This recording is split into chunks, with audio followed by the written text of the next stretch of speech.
الحمد لله الأكرم الذي خلق الإنسان وكرم وعلمه من البيان ما لم يعلم. فسبحان الذي لا يحصى امتنانه في اللسان ولا بالقلم. ونشهد أن لا إله إلا الله وحده لا شريك له. ونشهد أن سيدنا وسندنا وحبيبنا وحبيب ربنا وطبيبنا وطبيب قلوبنا ومولانا ومرشدنا محمدا عبده ورسوله أرسله بالحق بشيرا ونذيرا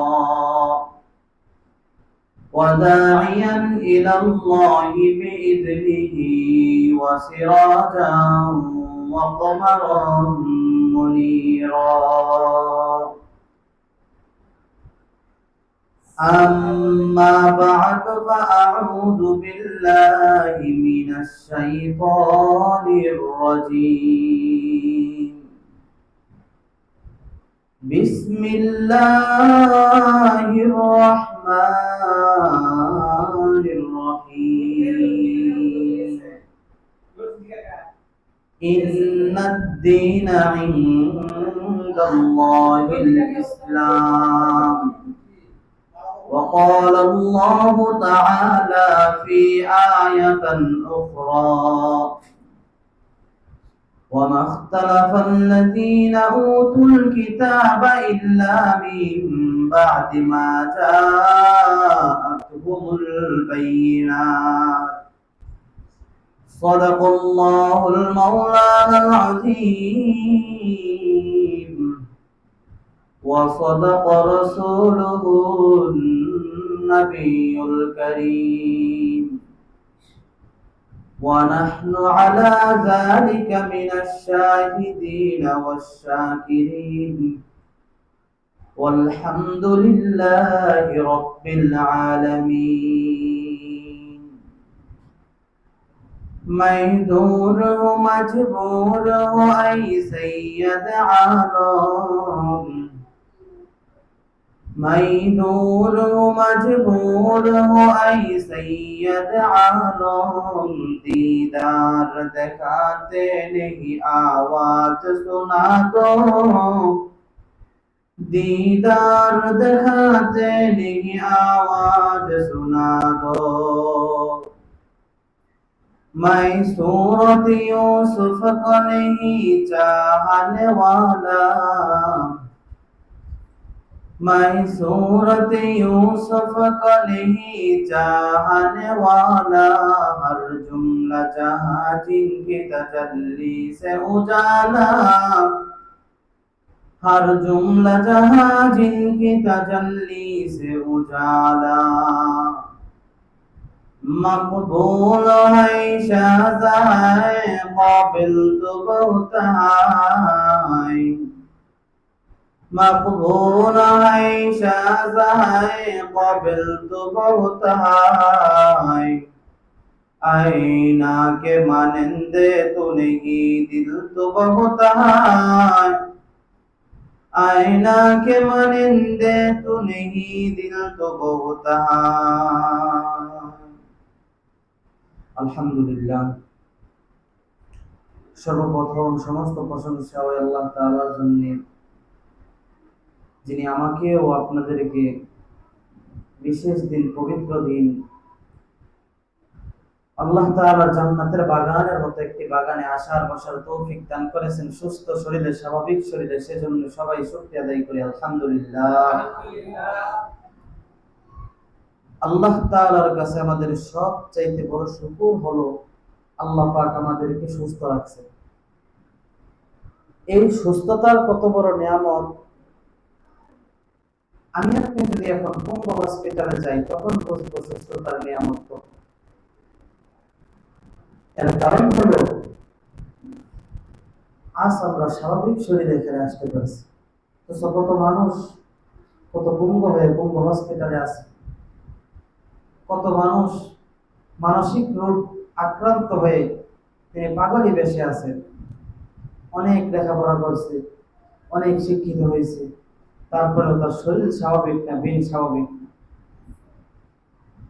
আপনারা জ্ঞানী মানুষ, মুরব্বী মানুষ, একটা উদাহরণ দিলেই বুঝবেন। এক এমপি মিটিং এ বসে সবাইকে ডাক দিয়ে বলল, ও আমার জেনারেশন, তোমাদের কাছে একটা প্রস্তাব রাখবো। ওই যে দেখো অমুক ব্যক্তি, তার তো অনেক ধন সম্পদ আছে, বাবার সম্পদ অনেক বেশি, এখন তার সামান্য কিছু মাথায় কাজ করে না, তার মাথায় সামান্য কিছু প্রবলেম আছে। এখন তুমি তো একজন অভাবী মানুষ, এখন তুমি কি তোমার মেয়েটাকে ওই ছেলের কাছে বিবাহ দিবা? সবাই হাত তুললেন, হ্যাঁ আমরা বিবাহ দিব, কারণ আমাদের তো ধন সম্পদ কিছুই নাই, ওনার তো অনেক ধন সম্পদ আছে। পরে বললেন, না তোমরা সবাই বোকা, তার তো মাথায় কাজ করে না। তুমি যখন এই ছেলের কাছে দিবা, তার যে মাথায় কাজ করে না, সে তো যা ইচ্ছা তাই করতে পারবে, হত্যাও করে ফেলতে পারে। আমার বন্ধুগণ, কথা বলার উদ্দেশ্য হলো, এই তো আমরা কিছুদিন পরে দুর্গা পূজা শুরু হবে, আপনারা এই ব্যাপারে তো সবাই অবগত আছে। তো বিভিন্ন প্রান্তে দেখবেন দুর্গা পূজা হয়, পূজা শুরু হবে। তো আমাদের আজকে বয়ানটা হবে ইনশাআল্লাহ এই দুর্গা পূজা সম্পর্কে। দুর্গা পূজার ভিতরে কি আছে, মুসলমানদের অবদান কি, আর মুসলমানটা এ থেকে রক্ষা কিভাবে পাবে। আপনারা শুনতে রাজি আছেন না ইনশাআল্লাহ?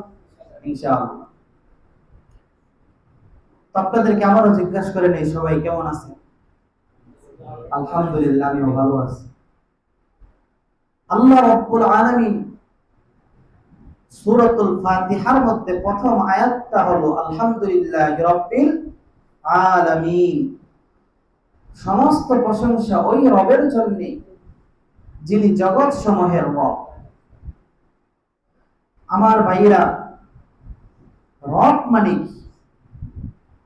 রব হলেন তিনি যা কিছু আমার প্রয়োজন আমি চাওয়ার আগে আমাকে পূরণ করে দেই। বলেন সুবহানাল্লাহ। আমি যখন ছোট্ট ছিলাম, মায়ের বুকের দুধ খাইতাম, সুজি খাইতাম, আমার দাঁত ছিল না। যখন আস্তে আস্তে একটু হাঁটি হাঁটি পা পা করে বড় হইলাম, আমার একটু ভারী খাবার খাওয়ার প্রয়োজন, ভাত খাওয়ার প্রয়োজন, খিচুড়ি খাওয়ার প্রয়োজন। ওই সময় তো আমার রব্বে কারিম আমাকে ছোট ছোট দাঁত দিয়েছিলেন, মানিক দিয়েছিলেন। ওই সময় কি আমি আপনি চেয়েছিলাম যে আল্লাহ আমাকে দাঁত দেন? বলেন, আমি চেয়েছিলাম? আল্লাহ দেয়নি। আস্তে আস্তে আস্তে আস্তে যখন আরেকটু বড় হইলাম, তখন আমার আরেকটু ভারী খাবার খাওয়ার প্রয়োজন। গোস্ত খাবো, হাড্ডি খাবো, মাছ খাবো, অনেক কিছু খাবো। তখন আল্লাহ কি করলেন? আমার দাঁতটাকে আল্লাহ ফালাইয়া দিলেন। ছোট বাচ্চার দাঁত ফালাইয়া দেয় না?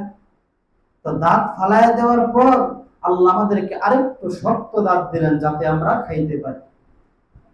তো রব হলেন তিনি, আমার যা কিছুর প্রয়োজন আমি চাওয়ার আগে আল্লাহ তাআলা যিনি পূরণ করে দেন, তিনি হলেন আমার রব। আল্লাহ তাআলার সমকক্ষ কাউকে দাঁড় করানো যাবে না। আমাদের দেশে একটা কথা প্রচলন আছে, ধর্ম যার যার উৎসব সবার। ধর্ম যার যার উৎসব সবার। ধর্ম যার যার উৎসব যে সবার। আমি এখন হুজুরি হালতে আছি, এখন বয়ান করতেছি, নামাজ পড়াবো। আমি যদি নামাজ পড়ে এখন দুর্গা পূজায় গিয়ে যোগ দেই, তখন মানুষ কি আমারে ছাড়বে? আমার নামাজ পড়ার দায়িত্ব, আমি আসরের নামাজ আমার মসজিদে গিয়ে পড়তে হবে। তার মানে বোঝা গেল ধর্মজাত উৎসবতা। আজ একটা হিন্দু খুঁজে পাবেন না যেই হিন্দু আমার আপনার নামাজ একদিন দেখতে মসজিদে আসে। এমন একটা হিন্দু নাই যেই হিন্দু জুমার দিন মসজিদে আসে। আপনি যে একটা ঈদের দিন ঈদ পালন করেন, সেমাই পাকায় খান, একটা আনন্দের সাথে সবাইকে নিয়ে খান, ওই সময় একটা হিন্দুর বাড়ি পাবেন না যেই বাড়িতে সেমাই পাক করে খায়। কারণ আমার ধর্ম, আমি উৎসব পালন করতেছি। আজ আমরা হিন্দুদের উৎসব কি করি? যে সময় বৈশাখ মাস আছে, আমরা ইলিশ মাছ কিনা, ওই উপলক্ষে ইলিশ মাছ কিনা আমরা পান্তা ভাত দিয়ে খাই। আল্লাহ তাআলার কাছে হিসাবের কাজ করে, হিসাব দিতে হবে। একটা মুসলমান ডাইনে বামে সামনে পিছনে উপরে নিচে সকল অবস্থায় তার লক্ষ্য রাখতে হবে তার ঈমান কি আছে না চলে গেছে। আজ হয়তো আমার এই অল্প কিছুক্ষণ বয়ানে আপনি বুঝতে পারবেন কি পরিমাণ গুনাহের কাছে গেলে অল্প সামান্য কিছু কথার কারণে, সামান্য কিছু মানে অপকর্মের কারণে আমার ঈমান চলে যায়। ভারতে যে সময় মূর্তি বানানো লাগলো, সর্বপ্রথম মূর্তি পূজা কিভাবে শুরু হলো সেটা আমি আপনাদেরকে বলবো। তা আমি আগে একটু বলে নিই। ভারতে এক সময় মুসলমানদেরকে আটক করা হলো। ওই আটকের সময় বলা হলো, তুমি কি ঈমান ছাড়বা না ঈমান ধরবা? যদি ঈমান ধরো তাহলে তোমার পরিণাম কি হবে তুমি বুঝতেই পারতেছ। অথচ সাহাবাই কেরামের যুগে বিশাল গরমের উত্তপ্ত একটা ডেক পাতিল নিয়ে এই পাগলের মধ্যে আগুন জ্বালায় দিয়েছেন, নিচে উপরে তেল দিয়ে বাঁচতেছে। সাহাবাই কেরাম সামনে দাঁড়ানো। ও সাহাবাই কেরাম, আবু জাহেল বলেন, সাহাবাই কেরাম, এই যে দেখো উত্তপ্ত আগুন গুলো জ্বলতেছে, উপরে তেলে ঢেউ ঢেউ করতেছে, এই আগুনের মধ্যে যদি তোমাকে জ্বালায় দেই কিভাবে সহ্য করবা? কেন চোখের পানি ছেড়ে কাঁদো? ঈমানটা ছেড়ে দাও। ঈমানি তাসদিয়া সাহাবাই কেরাম ডাক দিয়ে বলল, আবু জাহেল, আপনি কি মনে করেছেন যে এই আগুনের ভয়ে আমি কাঁদি? না না, আল্লাহর শপথ, আগুনের মধ্যে আমাকে জ্বালায় দিবেন আমরা সাহাবাই কেরাম এই ভয় করি না। শুধুমাত্র একটা কারণে আল্লাহর কাছে চোখের পানি ছাড়তেছি, আমাকে আল্লাহ রূহ দিয়েছেন একটা, আমি একটা রূহ পুরাই দিলে আমার জীবনটা শেষ। আল্লাহ যদি আমার শরীরের পশমে পশমে পশমে পশমে কোটি কোটি রূহ দিতেন, একের পর এক রূহগুলো আমি আল্লাহর রাস্তায় দান করে দিই। আল্লাহু আকবার বলেন, আর জোরে বলেন আল্লাহু আকবার। সাহাবাই কেরামের ঈমান, এই সাহাবাই কেরামদেরকে ঈমান টিকায় রাখতে গিয়ে কত কষ্ট করতে হয়েছে। হযরত নূহ আলাইহিস সালাম যে সময় বন্যা হয়ে গেল, বন্যা হয়ে যাওয়ার পর সমস্ত মানুষগুলো ডুবে মারা যাবে, এই সময় হযরত নূহ আলাইহিস সালাম আল্লাহকে বলেছিলেন, আল্লাহ, আমার সম্প্রদায় সব ধ্বংস হয়ে যাবে, আমার ছেলেকে কি আমাকে রক্ষা করতে পারবা না? আল্লাহ বললেন, হে নূহ, লাইসা মিন আহলিহি শাই, এই ছেলে তোমার পরিবারের অন্তর্ভুক্ত না। এখান থেকে বোঝা গেল নবীদের বংশ হওয়ার পরেও, যেমন হযরত ইব্রাহিম নবীর বাবা ছিল হাজর ঠাকুর, জান্নাত পাবে না। নূহ আলাইহিস সালামের সন্তান হওয়ার পরেও জান্নাত পাই নাই। নূহ আলাইহিস সালামের স্ত্রী হওয়ার পরেও জান্নাত পাই নাই। আল্লাহ চান নাই। নবীজির আপন চাচা আবু তালেব নবীজিকে ৪৫ বছর লালন পালন করেছেন। কয় বছর? ৪৫ বছর লালন পালন করেছেন। আল্লাহ হেদায়েত দেন নাই। আল্লাহ চান নাই। নবীজির পাশে বাড়ি পাশে ঘর আবু জাহেল, আল্লাহ হেদায়েত দেন নাই। আল্লাহ চাইছেন ফেরাউনের বউ আসিয়ারে হেদায়েত দিয়ে দিয়েছে।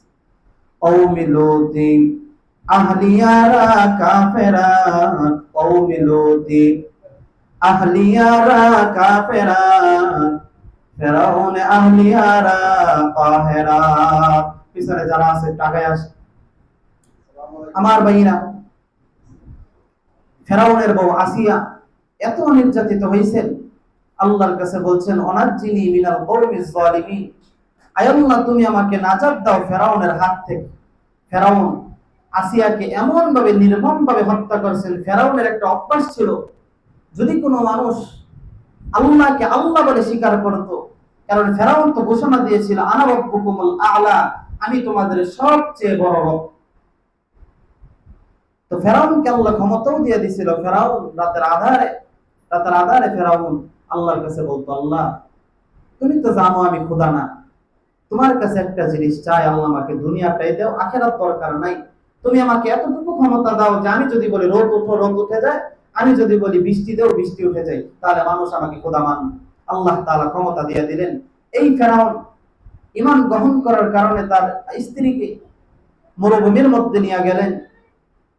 মরুভূমির মধ্যে নিয়ে যাওয়ার পর হাত পাও গুলো বেঁধে শোয়াইয়া ফেরাউনের বউ আসিয়ার একটা পাও একটা ঘোড়ার পায়ের সাথে বেঁধে দিলেন, আরেকটা পাও আরেকটা ঘোড়ার পায়ের সাথে বেঁধে দিলেন। দুইটা তেজি ঘোড়াকে লাগাই দিলেন, তোমরা দৌড় দিতে থাকো। এমন ভাবে তেজি ঘোড়া দৌড় শুরু করছে, মাঝখান থেকে পুরা শরীর ফেরে গেছে, আসিয়া মারা গেছে। আল্লাহ কি পরিমাণ ইমানি শক্তি দিয়ে পাঠাইলেন। আমার ভাইয়ের এবার আসুন, তো যেই সময় পারতে মূর্তি পূজা শুরু হয়েছিল, ওই সময় একটা লোককে বললেন, মুসলমানটা যখন যাইতো মুসলমানদেরকে বলতো, তোমরা তো ইমান গ্রহণ করবা না, তোমাদেরকে অনেক হত্যা করেছি, আর হত্যা করা যাবে না, এখন তোমরা কিছু না কিছু এই মূর্তির ব্যাপারে দান করে যাও। একটা মুসলমান ইমানি শক্তি নিয়ে আসলো, বলে আমি পারবো না, দান করবো না। বলে তুমি যদি না পারো তাহলে তুমি একটা কাজ করো। কি কাজ? তুমি এই ব্যাপারে তুমি মানুষের কাছে দাওয়াত পৌঁছায়া দাও। বলে আমি তোমার কাজই করি না, তোমার সমর্থকই না, আমি তোমার ব্যাপারে কিভাবে মানুষের কাছে আমি পৌঁছায়া দেব? কথা বুঝতেছেন? তখন বললেন, তাহলে তুমি একটা কাজ করো, এই মূর্তির নামে একটা মশা মাইরাত হয়ে যাও, তোমাকে রক্ষা দিয়ে দিব। ওই লোকটা কি করলেন? মূর্তির নামে মশাটা মেরে ফেললেন। আল্লাহ সাথে সাথে ঘোষণা দিয়ে দিলেন, গাইভাবে ঘোষণা দিয়ে দিলেন, এই লোকটা এতদিন ছিল জান্নাতি, আজকে থেকে এই লোকটা জাহান্নামী হয়ে গেছে। তার মানে বুঝে কি আসে, একটা মূর্তির ব্যাপারে একটা মশা মারার কারণেও জাহান্নামী হয়ে গেছে। আমি যদি একটা মূর্তির মানে পূজা উপলক্ষে যদি আমি একটা ইলিশ মাছ কিনে খাই, আমার আপনার জন্য জাহান্নাম ফরজ, জাহান্নাম হবে। এই জন্য আমার ভাইরা, আসল মূর্তি পূজা কোথা থেকে শুরু হলো? হযরত নূহ আলাইহিস সালাম দুনিয়াতে আসে নাই, এর আগ থেকে হযরত নূহ আলাইহিস সালামের আগের জামানায় আদম আলাইহিস সালামের জামানা থেকে এই মূর্তি পূজা শুরু হয়। কিছু কিছু বর্ণনায় এসেছে হযরত নূহ যখন বড় না হলো তারপর থেকে শুরু হলো। তো অনেক আলেমগণের মতামত হলো নূহ আলাইহিস সালামের জামানার আগ থেকে মূর্তি পূজা শুরু হলো। আমরা নামাজের মধ্যে সবসময় একটা দোয়া করি, রব্বানা ফাগফির লানা যুনুবানা ওয়া কাফফির আন্না সাইয়্যাতিনা ওয়া তাওয়াফফানা মাআল আবরার। রব্বানা, হে আমাদের রব, ফাগফির লানা যুনুবানা, আমাদের গুনাহগুলো মাফ করে দেন, ওয়া কাফফির আন্না সাইয়্যাতিনা, আমাদের গুনাহসমূহকে মোচন করে দেন, ওয়া তাওয়াফফানা মাআল আবরার। রব্বুল আলামিন, আমার জীবনের শেষ লক্ষ্য, শেষ চাওয়া গো মালিক, নেককারদের সাথে মৃত্যু দান করব। আমার ভাইয়ের, আমার বন্ধুগণ, প্রত্যেকটা মুসলমানের চাওয়া নেককার মানুষের সাথে মৃত্যু চাই। হযরত নূহ আলাইহিস সালামের জামানার আগে কিছু মানুষ, 5টা মানুষ ছিল, 5টা মানুষ আমার আল্লাহর ইবাদত করত। হে বন্ধু, মূর্তি পূজা কোথা থেকে শুরু হলো তার ভূমিকাগুলো আপনাদেরকে শোনাইতেছি। ওই সময় 5জন মানুষ শুধুমাত্র আমার আল্লাহর ইবাদত করে, আর কোন মানুষ আমার আল্লাহর ইবাদত করে না। আমার ভাইয়েরা রে, 5জনের দেখা দেখে আরো কিছু মানুষ ইবাদতের মধ্যে মশগুল হইল। কিছুদিন যাইতে না যাইতে যে 5জন লোক নামাজ পড়তো, 5জন লোক রোজা করতো, ওই 5জন লোক ওফাত হইয়া দুনিয়া থেকে চলে গেলেন, মৃত্যুবরণ করলেন। কিছুদিন পরে ওই লোকগুলো, যেই লোকগুলো 5জনের দেখা দেখে নামাজ শুরু করলেন, ওই লোকগুলো নামাজের মধ্যে মজা পাই না। আমার বন্ধু, আসলে তো ব্যাপারটা এরকম। আজকে আপনারা যারা আছেন, আপনারা নামাজ পড়লে যেমন মজা আমি পাই, আমি নামাজ পড়াই না আপনারা যেমন মজা পান, কিছুদিন পর যদি আপনারাও না থাকেন, আমিও না থাকি, অর্থাৎ আপনারাও যদি চলে যান, আমি সেই মজা পাবো না, আমিও যদি চলে যাই আপনারা সেই মজা পাবেন না। কথা বলেন ঠিক না ঠিক? হে বন্ধু, মুহাব্বত বড় একটা জিনিস। ওই সময় 5জন লোক চলে যাওয়ার পর, মারা যাওয়ার পর, লোকগুলো নামাজ পড়তে আর মজা পাই না। ইবলিস শয়তান আইসা বললেন, ও দুনিয়ার মানুষ, কি মনে করেছ 5জন লোক মরে গেল, 5জন লোকের আকৃতিও কি জীবনে পাইবা না? আমার বন্ধু, ওই সময় কিন্তু মজা শুরু হয় নাই। বললেন তোমরা চিন্তা কইরো না, 5 জনের চেহারা আকৃতি আমি তোমাদের কাছে আইনা দিব, নামাজ পড়বা দেখা দেখা। জোরে বলেন নাউজুবিল্লাহ। আমার ভাইয়া 5 জনের আকৃতি যখন মাটি দিয়া মূর্তি বানাইয়া তাদের সামনে দিল, তারা ওই সময় এই 5 জনের পূজা করলো না, আমার আল্লাহর নামাজ পড়তে শুরু করলো। জোরে বলেন সুবহানাল্লাহ। আমার ভাইয়া ওই সময় পূজা শুরু হয় নাই। কিছুদিন পর যখন এই জেনারেশন মারা গেল, আরেকটা প্রজন্ম আরেকটা জেনারেশন যখন আসলো, ওই সময় তারাও নামাজের মধ্যে মজা পাই না। ইবলিস শয়তান তাদেরকে পাম দিয়া তাদেরকে বলল, ও যুবকেরা, তোমাদের আগে যারা ছিল তারা এই মূর্তি গুলোর ইবাদত করতো, সুতরাং বাপ দাদার নাম রাখতে গিয়া তোমরাও মূর্তি পূজা শুরু করো। চলে বলেন নাউজুবিল্লাহ। আমার ভাইয়া, হে বন্ধু, একবার চিন্তা করে দেখেন, আজকে যদি আমার আপনার জীবনটা চলে যায়, আগামীকালকে আমার আপনার নাম নেওয়ার মতো কোনো লোক থাকবে না। হে বন্ধু, ওই লোকগুলো নামাজ আরম্ভ করলো। শয়তান যখন তাদেরকে বলল, তোমাদের পূর্ববর্তী যারা ছিল তারা তো মূর্তি পূজা করতো, সুতরাং তোমরাও মূর্তি পূজা করো। ওই জেনারেশন বুঝে না, ওই জেনারেশন গুলো তাদের নামে মূর্তি পূজা শুরু করলো। নাউজুবিল্লাহ। আমার ভাইয়া, আমার আপনাদের কাছে প্রশ্ন, যে 5 জন লোকের ব্যাপারে 5 জন লোকের পায়ে সেজদা দিল, ওই 5 জন কি ভালো ছিল নাকি খারাপ ছিল? অবশ্যই ভালো ছিল। আমার ভাইরা, এখান থেকে শিক্ষা নেন, ভালো মানুষের নামে খারাপ কাজ আমাদের দেশে অনেক মানুষ করে।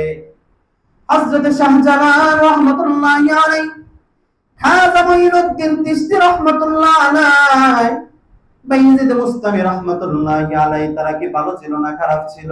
অনেক বড় বুজুর্গ ব্যক্তি ছিল, অনেক বড় আল্লাহওয়ালা ব্যক্তি ছিল। আমাদের দেশের কিছু মানুষ, আমি তাদেরকে দোষী না, তারা না বুঝার কারণে, ইমানি ঘাটতি থাকার কারণে, ইলমের দিকে শিক্ষা কম থাকার কারণে আজকে খাজা মাইনুদ্দিন চিশতির কবরের সামনে গিয়ে পূজা দেয়। অথচ আমার ভাইয়েরা, বন্ধুগণ, একটা কথা মনে রাখবেন, কোন মাজারের নামে মান্নত করা হারাম, কোন মাজারের নামে মান্নত করা হারাম। আমাদের দেশে আমি আপনাদেরকে শিক্ষার জন্য বলছি, অনেক মানুষ এমন মান্নত করে, আমার যদি ছেলে হয় আমি একটা উট দান করে দিব অমুক মাজারে, আমার যদি ছেলে হয় আমি একটা ছাগল বকরি দান করে দিব। অনেকের 3টা 4টা ছেলে আছে, মেয়ে নাই, ওই ব্যক্তিটা আল্লাহর কাছে মান্নত করে, আল্লাহ আমার যদি একটা মেয়ে হয় আমি একটা বকরি দান করে দিব। আসলে বাজারে এই মান্নত করা হারাম।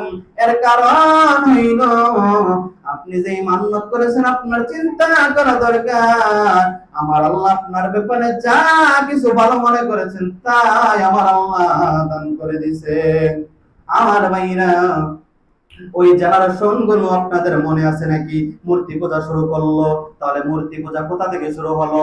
শয়তান যখন ধোঁকা দিল, তোমরা এই ইবাদতের মধ্যে মজা পাইবা না, এই কারণে তোমরা মূর্তিদের নামে পূজা শুরু করো। ওই সময় তারা পূজা শুরু করলো। ওই গোত্রের নাম ছিল সামুদ গোত্র। কোন গোত্র? সামুদ গোত্র। ওই সময় একজন নবী ছিল ইসহাক। ওই সময় কি নবী ছিল? নাম ইসহাক নবী ছিল। ওই নবীকে সামুদ জাতি গিয়া বললেন, ও আল্লাহর রাসূল, আপনি আমাদের ব্যাপারে, আপনি আমাদের পক্ষে থাকিবেন না বিপক্ষে থাকিবেন? বলে, আমি জীবনে যেই কারণে আল্লাহ আমাকে পাঠাইছেন ওই কাজ থেকে বিন্দু মাত্র আমি সরতে পারবো না। আমার ভাইরা, টেনশন করার কোনো কারণ নাই, 1 মিনিটের ভিতরে বুঝাই দিচ্ছি। বন্ধুগণ, সামুদ জাতি এই নবীর কাছে গিয়ে বললেন, নবীজি, আপনার আল্লাহ কি সত্য নাকি আমার আল্লাহ সত্য? আপনি কি প্রমাণ চান? আমাদের সাথে কি প্রমাণ দিতে পারবেন নি? ইসহাক নবী ডাক দিয়ে বললেন, আমি পারবো। আসো আসো যাই। ইসহাক, তুমি আসো যাই, মূর্তিগুলোকে আমরা ডাক দিব, তুমি আল্লাহকে ডাক দিবা, যে আমাদের ডাকে সাড়া দিবে মনে করে নিব সত্য। তারা ইসহাক নবীকে গিয়া মূর্তিগুলোকে ডাক দিতে শুরু করলেন। মূর্তিকে জীবনে আওয়াজ দিতে পারবেনি, মূর্তি আওয়াজ দিতে পারবে না। ইসহাক নবীকে এখন বললেন তুমি তোমার রবকে ডাকে দাও। ইসহাক নবী হাত তুললেন, আল্লাহর কাছে বলা শুরু করলেন, আল্লাহ গো তোমার আওয়াজ তারা শুনতে চায়। ওই সময় ওই লোকগুলো ডাকতে বললেন, না নবীজি গো, এইভাবে আল্লাহর কাছে চাইলে হবে না, নিজের ব্যাপারে চাইলে হবে না। ওই যে দেখেন পাহাড়ের মধ্যে পাথর দেখা যায়, এই পাথরের থেকে যদি একটা উটনি বের করে দিতে পারেন, আজকে ওয়াদা দিলাম কালিমা পড়ে মুসলমান হয়ে যাব। আমার ভাইরা, হযরত ইসহাক নবী হাত তুললেন। ইসহাক নবী আল্লাহর কাছে বলা শুরু করলেন, খোদা রে, এই পাহাড়ের মধ্য থেকে একটা পাথর থেকে যদি তুমি একটা উটনি বের করে দিতে পারো, সমস্ত মানুষ ওয়াদা দিয়েছে কালিমা বলে মুসলমান হইবে। ওই লোকগুলো সামুদ জাতি ডাক দিয়ে বললেন, নবীজি এটার ভিতরে যদি আগে থেকে উট থেকে থাকে, এটার ভিতরে কি উট থাকা সম্ভব নাকি? কখনোই সম্ভব না। তাহলে কি করতে হবে বলো? বলে এই যে দেখো পাহাড়গুলো, পাহাড়ের মধ্যে পাথরগুলো ছড়ায় আছে, তাই আছে, এইখান থেকে খোলাখুলি ভাবে যদি পাথরের একটা উটনি বের করে দিতে পারো, ওয়াদা দিলাম কালিমা পরে মুসলমান হয়ে যাব। আমার ভাইরা, ইসহাক নবী আল্লাহর কাছে ডাক দিয়া বললেন, খোদা রে, তোমার এই পুত্রটা মুসলমান হয়ে যাবে, একটা উটনি বের করে দেখাও। আল্লাহ সাথে সাথে তারা নজর করে দেখলেন, এখান থেকে কুদরতি ভাবে তাদের কাছে একটা উটনি এসে হাজির হয়ে গেল। আমার ভাইরা, আল্লাহ তখন আয়াত নাযিল করে দিলেন। আল্লাহ আয়াত নাযিল করে জানায়া দেয়, এই উটনির উপরে কেউ অত্যাচার করবা না, যদি উটনির উপরে অত্যাচার করো পুরা জাতিকে আমি আল্লাহ ধ্বংস করে দিব। আমার ভাইরা, তখন একটা উটনি বের হয়ে গেল। আল্লাহ হুকুম নাযিল করলেন, এটার উপরে কেউ টর্চার করতে পারবা না। আমার বন্ধুগণ সবাই একটা আমার দিকে মনোযোগ দেন। তো উটনি বের হয়ে গেল। কিছু কিছু মানুষ চিন্তা করলো, হাই রে, এই লোকটা তো আসলেই নবী, তাহলে আমাদের কি করতে হবে? এই লোকটাকে তো আমার হারাইতে হবে। আবু জাহেলের কণ্ঠ ছিল এরকম। আবু জাহেল একদিন তার খোদাকে নিয়ে যখন বাজারে যাইবেন, আপনারা হয়তো শুনছেন, বাজারে যাওয়ার প্রতিমধ্যে একটা গাছের মধ্যে রাইখা তিনি প্রস্রাবে বসলেন। ওই সময় কিছুক্ষণ পরে আয়েশা দেখলেন একটা কুকুর শিস করে দিছে। তো তিনি আবু জাহেল ওই সময় রাগান্বিত হইয়া একটা বেত নিয়ে এই মূর্তিটাকে সাথে সাথে বাইরে ভাঙা লাইছেন। ওই সময় বলেন, তুই যে খোদা না, এটা জানি মুহাম্মদের খোদা, আসল খোদা। তাহলে সকল মানুষ যত কাফের ছিল, প্রত্যেকটা কাফের জানতো যে আল্লাহ বলে একজন আছেন, কিন্তু তারা ঈমান গ্রহণ করে নাই। অর্থাৎ জেনে শুনে যেই ব্যক্তিগণ অপরাধ করবেন তাদেরকে আল্লাহ হেদায়েত দিবেন না। আমার ভাইয়েরা, তখন ওয়াকানা ফিল মাদিনাতি তিসআতু রাহতি ইউফসিদুনা ফিল আরদি ওয়া লা ইউসলিহুন। ওই গোত্রের মধ্যে 9 জন লোক ছিল। কয়জন লোক ভাই পিছনে একটু দেখেন। 9 জন লোক ওই গোত্রের মধ্যে ছিল। ওই 9 জন লোক চিন্তা করলেন, এই উটনিটাকে যদি মেরে ফেলি, আমার বন্ধুগণ, এই উটনিটাকে যদি মেরে ফেলি তাহলে আমাদের উপর আযাব আসবে, পুরো জাতির উপরে আযাব আসবে। তাহলে আমরা কি করব? ওই সময় যে ডাকাত গুলো ছিল, ওই ডাকাতের কাছে গিয়া বললেন, তোমাদেরকে কিছু টাকা পয়সা দিলাম, তোমরা এই উটনিটাকে মেরে ফেলো। তো আল্লাহ কি পুত্র টাকা পয়সা দিলেন, সকালবেলা মেরে ফেললেন। সমস্ত মানুষ ওইখানে এসে দেখতেন যে উটনি মরা। আল্লাহ তখন গজব নাযিল করা শুরু করেছেন। ওই নবী তখন সমস্ত জাতিকে জানায় দেন, ও জাতি, তোমরা শুনে রাখো, তোমাদের কাছে আমি 3টি বার্তা দিব, 3টি বার্তা তোমরা কাজে কাজে পাবে। আপনারা কি শুনতে রাজি আছেন? আল্লাহ কি হুকুম দিলেন এই উটনি মেরে ফেলার পর? কে কে রাজি আছেন একটা হাত তুলে দেখেন। নারে তাকবীর! আল্লাহ তুমি সবাইকে কবুল করো, সবাই হাত নামান। নবী ডাক দিয়ে বললেন, আই সামুদ জাতি, উটনি মেরে ফেলছো, আল্লাহর নিদর্শন মেরে ফেলছো। প্রথম দিন তোমরা নজর করে দেখবা, তোমাদের সবার চেহারা গুলো সাদা হয়ে যাবে। দ্বিতীয় দিন নজর করে দেখবা, চেহারা লাল হয়ে যাবে। তৃতীয় দিন নজর করে দেখবা, চেহারা গুলো কালো বর্ণ হয়ে যাবে। আমার বন্ধু, প্রথম দিন যখন নজর দিলেন, নজর দিয়ে তাকায় দেখলেন একজন আরেকজনের কাছে তাকায় দেখলেন চেহারা গুলো সাদা হয়ে গেছে। ওই সময় তো আয়না ছিল না। একে অপরকে ডাক দিয়ে বলে, ভাইয়া তোমার চেহারার এই অবস্থা কেন? তারা তখন গবেষণা করে একটা আয়না আবিষ্কার করলো। ওইখান থেকে আমাদের আয়নার আবিষ্কার হয়। ওই আয়না তখন আবিষ্কার কইরা চেহারার দিকে তাকায় দেখেন চেহারা সাদা হয়ে গেছে। সবাই তো চিন্তা করলেন, হাই রে, আমরা এত সুন্দর হয়ে গেলাম, আল্লাহর গজব আসে নাই, আল্লাহর গজব আর আসবেও না। দ্বিতীয় দিন যখন দেখলেন চেহারা লাল হয়ে গেছে, সমস্ত মানুষ ভয় পেয়ে গেল। তৃতীয় দিন যখন নজর করে দেখলো সবার চেহারা গুলো কালো হয়ে গেছে। সামুদ জাতিকে আমার আল্লাহ জানিয়ে দিলেন, ও সামুদ জাতি, আমার নিদর্শন মেরে ফেলছ। একটা কথা মনে রাখো, কিছুক্ষণ পরে দেখবা আযাব আসবে। নবী জানায় দিলেন তোমাদের আযাব আসবে। কিছুক্ষণ পরে আল্লাহর কেমন কুদরত, আমার আল্লাহ রব্বুল আলামিন আল্লাহর নিদর্শন অপমান করার জন্য আল্লাহ রব্বুল আলামিন পাহাড় থেকে, আকাশ থেকে আমার আল্লাহ রব্বুল আলামিন এমন দোয়া শুরু করলেন, সুন্দর একটা বাতাস শুরু করলেন, সমস্ত জাতিদেরকে বলা শুরু করলো, ও নবী আপনারা বলছেন গজব আসবে, এখন থেকে দেখি ঠান্ডা বাতাস আসা শুরু করবে। আমার বন্ধু রে, ওই সময় কিছুক্ষণ পরে নজর করে দেখলো শিলা বৃষ্টির মতো এমন পাথরগুলো উপর থেকে নাযিল হয়। পাথরের আঘাতে ওই পুরা জাতিকে আমার আল্লাহ ধ্বংস করে দিলেন। আল্লাহর নামে সবাই একটু বলি লা ইলাহা ইল্লাল্লাহ, মুহাব্বতে লা ইলাহা, জোরে লা ইলাহা, আরো জোরে লা ইলাহা, জোরে লা ইলাহা ইল্লাল্লাহ, লা ইলাহা। যখন তুমি ছোট্ট ছিলে, দাঁত ছিল না মুখে, তরল খাবার আল্লাহ দিলেন মা জননীর বুকের পায়ে, মা জননীর বুকে। আরে যখন তোমার কেউ ছিল না, তখন ছিল মাওলা পাক। এখন তোমার সব হয়েছেন, পর হয়েছেন, উড়িরে পায়ে পর হয়েছেন। উনি কথা বলেন ঠিক না বেঠিক? আবার যখন তোমার কেউ রবে না, তখন থাকবেন মাওলা পাক। আল্লাহরে ডাকরে বান্দা, আল্লাহ বলে ডাক, বলেন আল্লাহরে ডাকরে বান্দা, আল্লাহ বলে ডাক। সবাই আল্লাহরে ডাকরে বান্দা, আল্লাহ বলে ডাক। ও তারে ডাকতে পারলে তোর জীবনের গুনাহ হবে মাফ। বলেন ও তারে ডাকতে পারলে তোর জীবনের গুনাহ হবে মাফ। লা ইলাহা মুহাব্বতে লা ইলাহা, আর জোরে লা ইলাহা। আমার ভাইরা, ও বন্ধুগণ, আমার মন চাইতেছে বন্ধুগণ সারাদিন যেন বয়ান শুনে দেই, কিন্তু আমি তো পারবো না, আপনারাও তো পারবেন না। কিছুক্ষণের মধ্যে বয়ান শেষ করে নামাজ পড়ে বাড়ি চলে যাব। আমার বন্ধু রে, আল্লাহ রাব্বুল আলামিনের সাথে যে নাফরমানি করবে আল্লাহ এইভাবে শিক্ষা দেয়। আসহাবে ফিলের ঘটনা সকলে আমরা সূরাতুল আনকাবুত সূরা আমরা জানি, সূরাতুল ফিল জানি।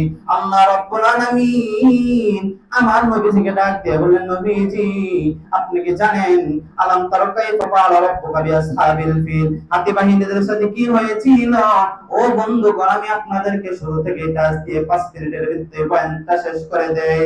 আল্লাহ রাব্বুল আলামিন কাবা ঘর যখন সৃষ্টি করলেন, প্রথম কাবা ঘর সৃষ্টি করেছেন ফেরেশতারা। কিছুদিন যাওয়ার পর হযরত ইব্রাহিম আলাইহিস সালাম, ইসমাঈল আলাইহিস সালাম সংস্কার করেছেন।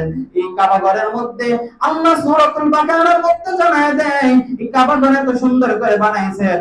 ওয়া ইন্না মিনকা লামা ইয়াশতাকু ফায়াখরুজু মিনহুল মা, একটা পাথর ছিল, ওই পাথর ইব্রাহিম নবীর পায়ে যখন রাখতো, যখন একতলা উপরে উঠতো, পাথরগুলো অটোমেটিক সোজা হয়ে যাইত, অটোমেটিক আবার উঁচা হয়ে যাইত। আবার যখন একটু নিচে কাজ করা দরকার, পাথরগুলো আবার সোজা অটোমেটিক নিচে নেমে যেত। আবার যখন পাথরগুলো উপরে কাজ করা দরকার, পাথর উঁচু হইতো। আবার যখন নিচে কাজ করা দরকার, পাথর উঁচু হইতো। আল্লাহ রাব্বুল আলামিন সূরা বাকারায় জানায় দেন, ও দুনিয়ার মানুষ, পাথরগুলো আমি আল্লাহর ভয়ে কাঁদে। ওয়া ইন্না মিনকা লামা ইয়াশতাকু ফায়াখরুজু মিনহুল মা, কিছু কিছু পাথর আছে ভিতর থেকে পানি বের হয়। ওয়া ইন্না মিনকা লামা ইয়াহবিতু মিন খাশিয়াতিল্লাহ, আর কিছু কিছু পাথর আছে যে আমি আল্লাহর ভয়ে কাঁদে। মানুষ তুমি কিভাবে পাষাণ হয়ে গেলা? আসহাবে ফিল একদল মানুষ, একটা হাতি বাহিনী চিন্তা করেছিলেন এই কাবা ঘরকে মেরে ফেলবো। কোন ঘর? বিশাল যে কাবা, ওই কাবা ঘরটা ভেঙে ফেলবে। আল্লাহ রাব্বুল আলামিন ওই সময় কাবা ঘরের মোতাবেক রেখেছিলেন আব্দুল মুত্তালিবকে, রাসূলের দাদাকে। ওই সময় রাসূলের দাদা আল্লাহর কাছে বলেছিলেন, আল্লাহ আজকে তোমার কাবা যদি ভেঙে ফেলে, মুসলমান কোথায় সেজদা দিবে? আল্লাহ বলেছিলেন, আব্দুল মুত্তালিব যারা কাবা ভেঙতে আইবে তাদেরকে আমি আল্লাহ ভেঙে ফেলবো। বলেন সুবহান। আমার ভাইয়েরা, আপনারা কি বিরক্ত হচ্ছেন? পয়েন্ট কি শেষ করে দিতাম নাকি শেষ করে পরে শেষ করতাম? আমার ভাইয়েরা, ওই সময় বিশাল হাতি নিয়ে কোন কোন রিওয়ায়াতে আসছে 70 হাতি, আবার কোন কোন রিওয়ায়াতে আসছে আরো বেশি হাতি নিয়ে যখন আসছেন কাবা ঘর ভাঙার জন্য, ওই সময় আল্লাহ রাব্বুল আলামিন আবাবিল তারমিম বিহিজারাতিন মিন সিজিল, তাদের চক্রান্ত এমন ভাবে ধ্বংস করলেন। সূরাতুল ফিল থেকে আমাদের শিক্ষা হয়, আলাম তারা কাইফা ফাআলা রাব্বুকা বিআসহাবিল ফিল। এ নবীজি, আপনি কি আসহাবে ফিলের ঘটনা জানেন না, শুনেন নাই? আলাম তারা কাইফা ফাআলা রাব্বুকা বিআসহাবিল ফিল আলাম ইয়াজআল কাইদাহুম ফি তাদলিল। আল্লাহ তাদের চক্রান্ত কিভাবে ধ্বংস করে দিলেন। ওয়া আরসালা আলাইহিম তায়রান আবাবিল। আল্লাহ রাব্বুল আলামিন আবাবিল কোন পাখির নাম নয়, আবাবিল অর্থ হইল যাকে যাকে যে পাখিগুলো আসতো এই পাখিদেরকে বলা হইতো। আল্লাহ পৃথিবীর মধ্যে কিছুক্ষণের মধ্যে সমস্ত মানুষ আকাশের দিকে নজর করে দেখলো, আকাশটা কেমন কালো বর্ণ হয়ে গেছে। কালো বর্ণ হয়ে যাওয়ার পর ছোট ছোট কঙ্কর দিয়া আল্লাহ সমস্ত হাতি বাহিনীদেরকে জায়গায় এমন ভাবে মেরে ফেলছেন। মুফাসসিরিনে কেরামগণ ব্যাখ্যায় লেখেন, হাতিদের লাশ দেখতে গিয়া সমস্ত মানুষ হাতি খুঁজে পাই নাই, একবারে গোস্ত রাস্তার সাথে আমার আল্লাহ মিটাইয়া দিয়েছেন। আমার ভাই, এখন প্রশ্ন হলো, এত এত হাতি, এই হাতি আমার রব কিভাবে ছোট ছোট পাখি দিয়ে মেরে ফেললেন? কিতাবের মধ্যে লেখে, একটা গুলির বন্দুক যদি, একটা বন্দুক মেরে দেওয়ার পর যদি এই বন্দুকের আঘাতে একটা মানুষ মরে যেতে পারে, তাহলে ওই পাখি তো এখানে কোটি কোটি পাখি আসছিল, আল্লাহর কাছে এটা কোনো ব্যাপারই না। তো আল্লাহ শুধু এতটুকুই জানাইয়া দেন, কোন মুসলমানকে যদি কেউ বাধা দিতে যায়, অর্থাৎ মুসলমানের কোন কার্যকলাপে যদি বাধা দিতে যায়, তাহলে স্বয়ং আমার আল্লাহ রক্ষা করেন। আরসালা আলাইহিম তায়রান আবাবিল, আল্লাহ যাকে যাকে পাখি পাঠায়া যেভাবে ওই জাতিকে মেরে ফেলছিলেন, সামুদ জাতির যখন হযরত ইসহাক নবীর সাথে বেয়াদবি করেছিল, আল্লাহ তখন আগুনের বৃষ্টি ফালায় যখন তাদেরকে মেরে ফেলছিল।